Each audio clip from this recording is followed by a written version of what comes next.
आपण पाहत आहात लोकप्रबोधन, सर्वसामान्य जनतेचा हक्काचा न्यूज चॅनल। शहादा तालुक्यातील डामरखेडा व इतर गावांतील पंतप्रधान घरकुल योजनेतील लाभार्थ्यांना 4 महिन्यांपासून हप्ते मिळाले नाहीत। यामुळे घरकुल बांधकाम ठप्प होऊन लाभार्थ्यांना आर्थिक अडचणींचा सामना करावा लागत आहे। बिरसाफायटस संघटनेने गटविकास अधिकाऱ्यांना निवेदन देत तात्काळ हप्ते जमा करण्याची मागणी केली। जिओ टॅगिंग पूर्ण होऊनही रक्कम न मिळाल्याने लाभार्थ्यांत नाराजी आहे। संबंधित अधिकाऱ्यांकडून उडवाउडवीची उत्तरे दिली जात असल्याचा आरोप करण्यात आला। लीलाबाई ठाकरे, मोहन पवार व दिलीप दशरथ यांचे हप्ते प्रलंबित असल्याचे समोर आले।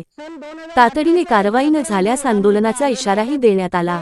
लोकप्रबोधन मराठी न्यूज नेटवर्क महाराष्ट्रचे प्रतिनिधी सुशीलकुमार पावरा, नंदुरबार। संबंधित अभियंत्याला लाभार्थी वारंवार भेटून विचारणा करत आहे, तेव्हा अभियंता हा फोटो स्टेट लेवलला पाठवण्यात आलेला आहे असे उडवाउडवीची उत्तरे देतो। अक्षरशः हे जे लाभार्थी आहे या अधिकाऱ्यांपासून कंटाळलेले आहेत, म्हणून हे प्रलंबित हप्ते आहेत ते लाभार्थ्यांच्या खात्यामध्ये तातडीने जमा करा।